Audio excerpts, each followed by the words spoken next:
अस्सलाम वालेकुम रहमतुल्लाहि व बरकातहू। फिर हाजिर खिदमत है और नाज़रीन मोहतरम, प्यारा रमज़ान इफ्तार आमिर के साथ और अब है प्यारा मेहमान।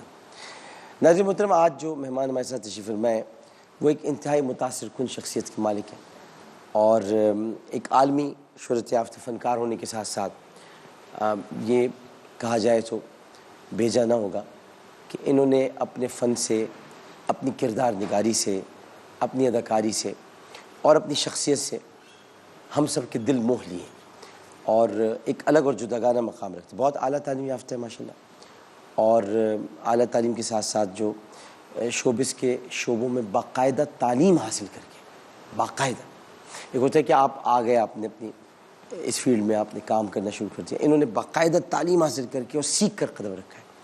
इसी वजह से अगर आपको याद हो तो बॉलीवुड से लेकर इंग्लैंड तक, यानी कोई एक मुल्क या एक ख़ित्ता नहीं बल्कि बॉलीवुड से इंग्लैंड तक और फिर पाकिस्तान तक आपके फ़न के हर जगह पर चर्चे हुए, आपको सराहा गया, आपको पसंद किया गया, आपको लोगों ने इतना चाहा कि अब आप हमारी चाहत बन गए, तो लोग आपसे बहुत मोहब्बत करते हैं। अब आपके फ़न के माशाल्लाह डंके बज रहे हैं मुख्तलिफ़ ममालिक में, मुख्तलिफ़ माहौल में, मुख्तलिफ़ तरह से, मुख्तलिफ़ तरीक़ों के, हर तरह के किरदार इन्होंने अदा किए और किरदार को निभाना उसमें एक होती है वर्सेटैलिटी, वो आपके अंदर मौजूद है। जब तक आप वर्सेटाइल नहीं होंगे आप किरदारों के साथ इंसाफ नहीं कर सकते। अब मुझे नहीं लगता और यकीनन मुझे तो नहीं लगता, बाकी पता नहीं कोई किसी को लगता है, लेकिन मुझे लगता है कि इनके अलावा शायद ही कोई ऐसा फ़नकार हो जिसने अमेरिका, भारत, पाकिस्तान, इनकी मतलब चारों ममालिक और इंग्लैंड, चारों ममालिक की फ़िल्मों में और ड्रामों में काम किया। मुझे नहीं लगता कि कोई हमारे पास अभी फ़नकार ऐसा है। ये एक ऐसी शख्सियत है यहाँ पर। मैं इनको कहूँगा कि ये उन चुनिंदा अदाकारों में जिन्होंने अपने फ़न से सरहद पार भी खिदमत की, सरहद के अंदर भी खिदमत की और बाहर भी, और वो खिदमत थी वतन का नाम रोशन करना और नाम रोशन किया उन्होंने। इसके अलावा अगर आपको याद हो तो इनके पाकिस्तानी ड्रामे तो ज़ाहिर सभी ने देखे, लेकिन एक स्टम्प्ड थी रवीना टंडन के साथ, टंडन रवीना टंडन के साथ। इसी तरह एक थी थिएटर में इन्होंने थिएटर में गाय पियर्स और एक है भी डॉन चीरल, इसमें इनके साथ अच्छा माइटी हार्ट में भी थे, माइटी हार्ट में भी काम किया था। एंजेलिना जूली और अभी अल्लाह ताला उन्हें गरीक़ रहमत करे इरफान खान साहब, उनके साथ इन्होंने काम किया। बड़े बड़े अदाकार थे, बहुत बड़े अदाकार थे। उसके बावजूद इनकी शख्सियत में एक इनकिसारी है, वज़ादारी है, तवाज़ु है, बहुत ही मिलनसार हैं, बाखलाक हैं। किसी ड्रामे से अगर कोई इनको ऑफ़र मिले तो ये नहीं कहते कि मैं तो शाहरुख खान साहब के साथ, मैंने तो एंजेलिना जोली के साथ काम किया है, तो मेरे ज़रा इनकिसारी के साथ काम पर तवज्जो देते, काम से उन्होंने मनवाया और ये इनकी कुशादत दिली है। अब ये फ़िल्म इंडस्ट्री में मकबूल भी है, डायरेक्टर की पसंद भी है, हमें भी बहुत पसंद है, हम इनसे बहुत प्यार करते हैं। हमारे साथ तशरीफ़ फरमाए जनाब अली खान साहब। अस्सलाम वालेकुम। वालेकुम अस्सलाम डॉक्टर साहब, माशाल्लाह। मैं तो आपकी सबसे पहले बहुत बहुत शुक्रिया, आपने इतना ज़बरदस्त तारुफ कराया। नहीं। अस्सलाम वालेकुम नाजरीन, हाजरीन जो भी शो देख रहे हैं, माशाल्लाह बहुत अच्छी टेलीकास्ट चल रही है और मैं तो आपका फ़ैन हूँ। जब भी आपकी बात सुनता हूँ तो मैं सोचता हूँ काश मैं भी इतनी रफ्तार से और इतनी फ्लुएंसी से बात कर पाऊँ। वाकई बड़ा मज़ा आता है आपके साथ शो। थैंक यू, बहुत शुक्रिया। 6 दिसंबर को आप पैदा हुए? बेशक 6 दिसंबर को पैदा हुए और कराची, मुंबई और लंदन ये तीनों ही इनके घर हैं, वहाँ पर इनका आना जाना रहता है। लेकिन 7 बरस से ज़्यादा अब अरसा गुजर गया, अब कराची में मुक़ीम है जी। इब्तिदाई तालीम भारत में हासिल की और वालदा आजकल मुंबई में ही है। नहीं माशाल्लाह, बम्बई छोड़कर हमारे साथ कराची में रहती हैं, तो इससे बेहतर कोई चीज़ नहीं हो सकती। अम्मी से वरना दूरी, फिर बड़ा माँ जब करीब नहीं होती तो बहुत एक दूरी का एहसास है, दिल तसल्ली होती है। हाँ तसल्ली, बिल्कुल सही बात। अच्छा, 9 बरस की उम्र में आप इंग्लैंड चले गए थे? बेशक। तो वहाँ 9 बरस की उम्र में आपने जाकर तालीम वगैरह से क्या सोच कर गए थे? कभी सोचा था कि अली खान बन जाऊँगा मैं अली खान, आज हर स्क्रीन पर मुझे देखेंगे लोग, मोहब्बत करेंगे? डॉक्टर साहब, सच तो ये है कि आज भी नहीं सोचता कि मैं अली खान हूँ। बस जो भी हूँ अदना सा हूँ। अल्लाह ताला रिस्क देता है और वो हम बरकरार रखते हैं, काम करते रहते हैं। जब 9 साल की उम्र पे हम यहाँ से गए थे तो एक मजबूरी थी। मेरे पेरेंट्स का डिवोर्स हुआ था, इसलिए जाना पड़ा। ब्रिटिश पासपोर्ट था, लंदन गए, हमारी नानी जान हमारे साथ थी। और क्योंकि अम्मी और हम, मेरी बहन और मेरा ब्रिटिश पासपोर्ट था तो लंदन में रहना हमारे लिए मुश्किल नहीं था। लेकिन क्योंकि नानी जान वहाँ रह नहीं पा रही थी क्योंकि उनका ब्रिटिश पासपोर्ट था नहीं और ननियाल हमारा बम्बई में था, तो ऑटोमेटिकली नानी जान मेरी वापस बम्बई चले गई और हम उनके पीछे पीछे बम्बई चले गए। इसलिए हिंदुस्तान का चक्कर शुरू हुआ। तो पैदाइश मेरी कराची की है, परवरिश और रिहाइश बम्बई की है और नेशनैलिटी मेरी बरतानिया की है। पिमलिको आर्ट्स एंड मीडिया कॉलेज, इसमें आपने वहाँ से तालीम हासिल की, मीडिया के हर शोबे को आपने देखा, सीखा। सीखने के बाद आप आए, आंखों से आप अपनी बहुत काम करते हैं, आंखों से बहुत काम किया। डॉक्टर साहब, पिमलिको से पहले सिलसिला यूं शुरू हुआ कि बम्बई में जब हम स्कूल में थे तो हमारे स्कूल में ड्रामा टीचर आई जिसको मैं अपना गुरु मानता हूँ, हीमा देवी के नाम से। उन्होंने, वो एक बहुत महान टीचर थी, राडा में खुद काम किया था जॉन गीलगुड के साथ। तो वो हमें ड्रामा सिखाने आई थी और जब उन्होंने देखा कि कुछ ऐसे बच्चे हैं जिनका जज्बा था और जिनका पैशन था तो उन्होंने हमसे कहा कि अगर आप चाहते हैं स्कूल के बाद जो मेरी प्राइवेट क्लास है उसमें अगर आप हिस्सा लेना चाहते तो आ जाएं।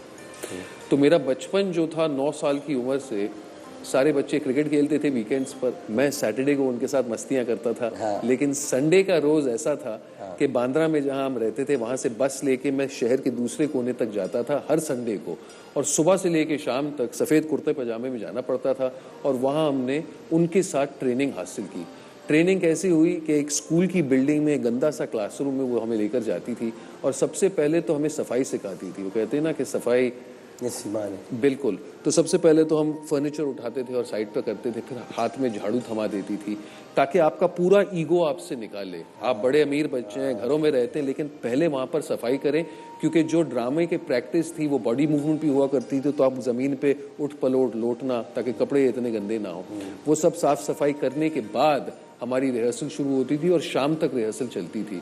तो आप अपना पैक्ड लंच लेकर जाते थे और एक छोटा सा जूस या जो भी था, लंच ब्रेक में सब स्टूडेंट्स के साथ बैठते थे। और उसमें मज़े की बात ये होती थी कि आप जिस स्कूल से थे उस स्कूल से हट के बाकी स्कूल्स के बच्चों के साथ आपकी इंटरेक्शन होती थी। तो एक मिलजुल कर उस एज से आपको उसकी आदत पड़ गई। वो एक पैशन था। साल में हम 2 प्लेस करते थे, एक बच्चों का शो करते थे और एक एडल्ट्स का शो करते थे। तो बच्चों के लिए डांस ड्रामा करते थे और एडल्ट्स के लिए एक मर्डर मिस्ट्री या कोई थ्रिलर या इस किस्म का प्ले करते थे। तो वो परवरिश जो थी और वो जो तरबियत मिली, साल के बाद हर साल कॉरेस्पॉन्डेंस कोर्स भी हम किया करते थे ट्रिनिटी कॉलेज ऑफ लंदन के साथ। जैसे म्यूज़िक में होता है, हम डांस और ड्रामा में कर रहे थे। राजीव गांधी के लिए परफॉर्म किया, ये सिलसिला चलता रहा। तो वो एक एथिक और वो काम करने का जो जज्बा था वो खून में बैठ गया। अब जाहिर सी बात है, जब हाई स्कूल में कदम लिया और जब काम करना शुरू किया तो कैमरा के पीछे मैंने कहा कि मोटा भद्दा बंदा था। उस वक्त एक्टिंग जो थी वो थिएटर में एक हॉबी मानी जाती थी। बिल्कुल सही, बिल्कुल। और जो भी कैमरा के सामने आते थे वो ये सोच के आते थे कि वो स्टार बन जाए। तो हम अमिताभ बच्चन को, राजेश खन्ना को और इन बड़े फनकार को बड़े पर्दे पर देखते थे, लेकिन वो एक स्टार्स थे ना। हम थिएटर एक्टर्स थे, हमारी हॉबी हुआ करती थी। थिएटर भी 3 हिस्सों में बांटी जाती थी, या तो वर्नाक्युलर थिएटर होता था, या आप हिंदी मराठी में कर लें, गुजराती में कर लें, या फिर एनएसडी के स्टूडेंट्स थे, जो आपने इरफान का नाम लिया, इरफान, नसीर भाई, ओमपुरी, ये सब एनएसडी के स्टूडेंट्स थे। या फिर हमारे बॉम्बे में या दिल्ली में अंग्रेजी थिएटर भी हुआ करती थी जो सबसे नीश होती थी, लेकिन सबसे नीश होती थी क्योंकि उसकी ऑडियंस सबसे कम थी।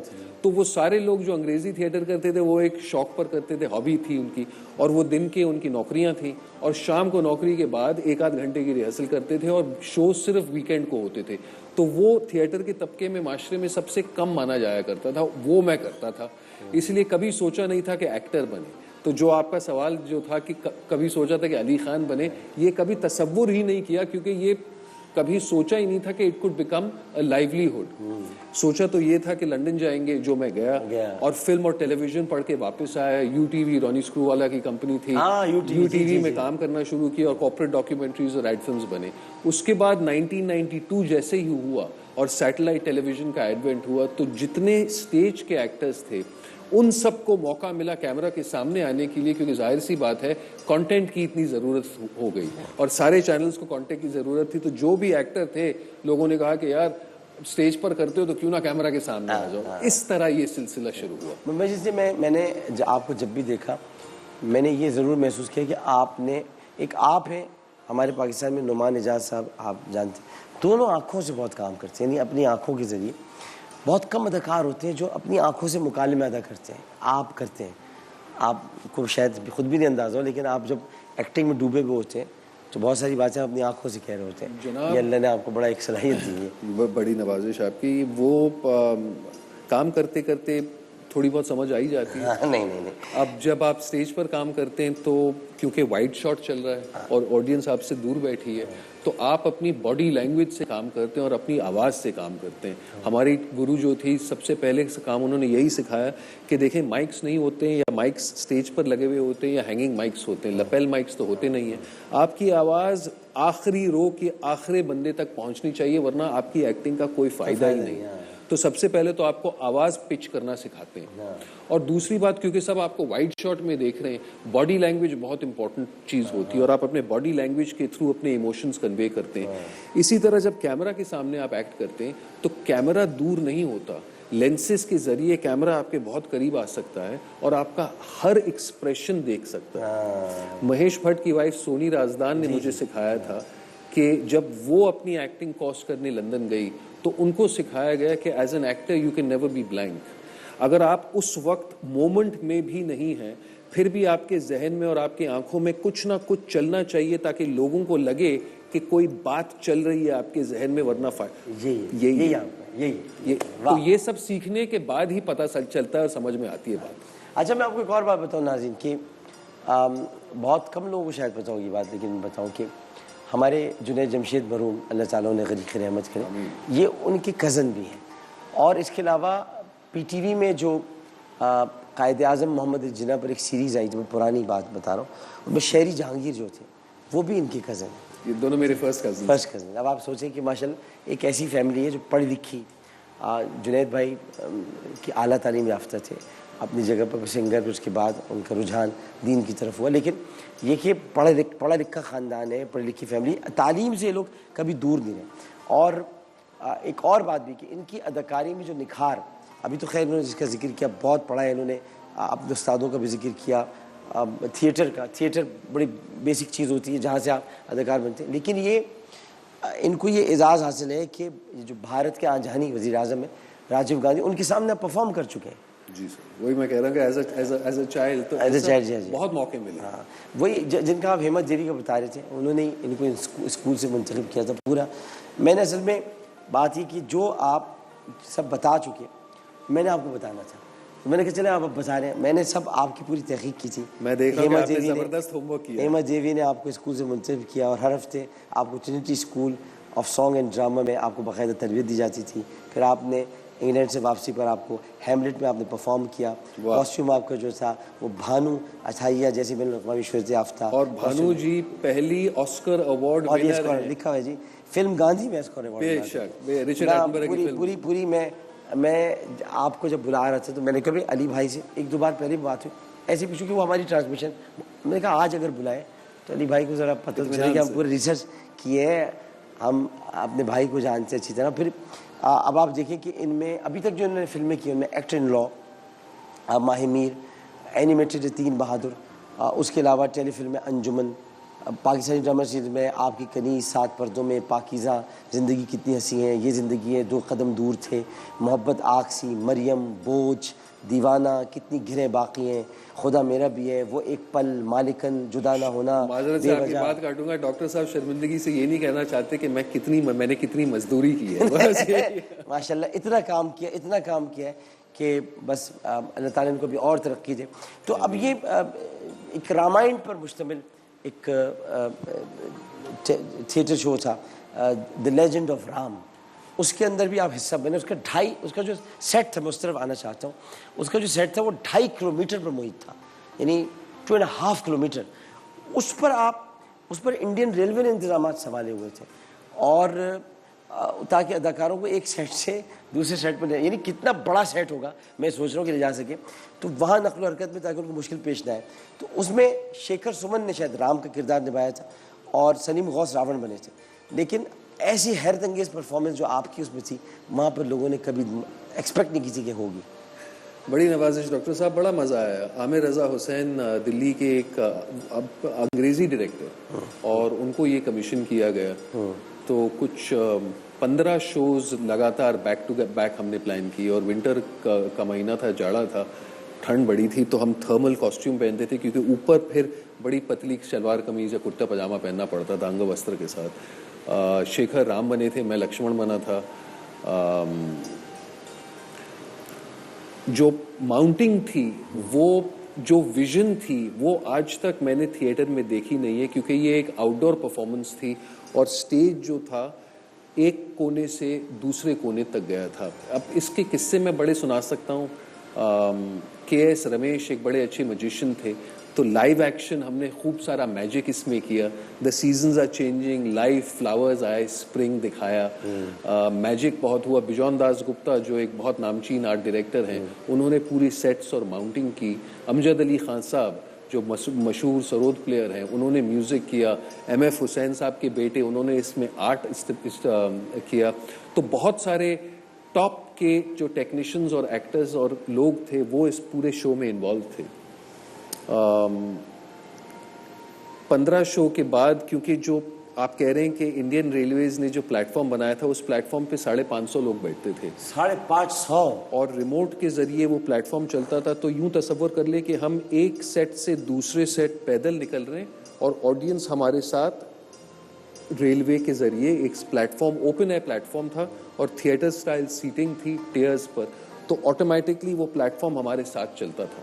और फिर हम दूसरे सेट से तीसरे सेट पे, तो वो प्लेटफॉर्म आगे चल रहा है। और फिर हम जब राम और लक्ष्मण वनवास पे निकलते हैं सीता के साथ, तो जब हम जंगल में चले गए तो जंगल का सेट पीछे था, रियल, क्योंकि सेट नहीं था बल्कि ओपन एयर था। ये पूरे ओपन एयर में हो रही है, दिल्ली में मौर्य शेरेटन के पीछे, ये पूरे उस लोकेशन पर था।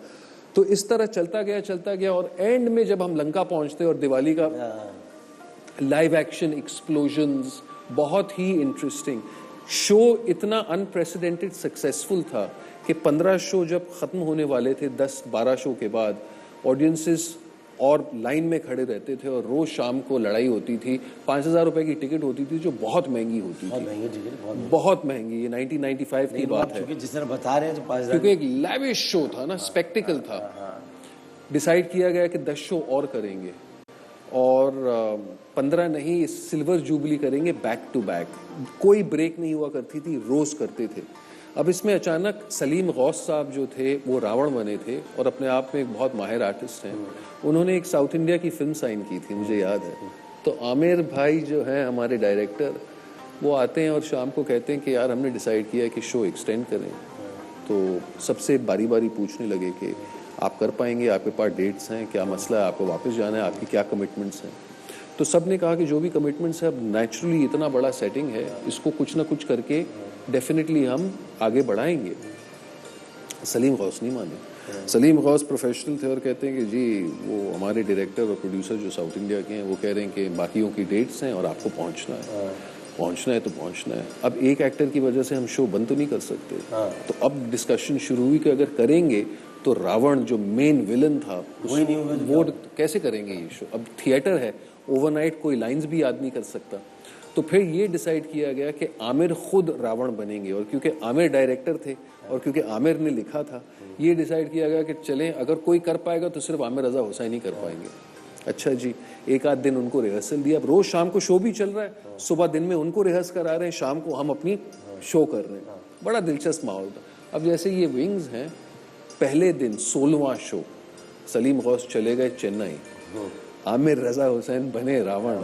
लाइंस उनको याद नहीं है, लेकिन क्योंकि ऑडियंस दूर बैठी थी, तो सेट पर यूं तसव्वुर कर ले कि लाइंस हमने लिख कर जगह जगह पर चिपका दिया, तो वो एक्टिंग करते करते यूं आते और यूं पढ़ने लगे और ये डायलॉग, और फिर ऐसे ही तो मैं विंग पे और मैं कह रहा and he goes down on his knees और मैं अपनी घुटनों पर, तो वो ऐसे मुड़ अच्छा निकल, बड़ा मजा आया। और ये रियल टाइम है, रियल टाइम है। और ये ही थिएटर की कमाल की बात है कि जो भी हो द शो मस्ट गो।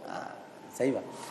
वक्फे की तरफ बढ़े, लेकिन वक्फे में जाने से पहले बताऊं कि अली भाई के जो ससुर हैं वो मुसव्विर हैं, और जो इनकी अहलिया चांदनी सेगल खान, इनकी एक बेटी है, एक बेटा है, अपनी फैमिली का बहुत ख्याल रखते हैं, बहुत प्यार करते हैं उनसे। थोड़ी बातें उस तरफ भी करेंगे, लेकिन पहले एक वक्फा लेते हैं, वक्फे के बाद हाजिर होते हैं। अस्सलाम वालेकुम वरहमतुल्लाह।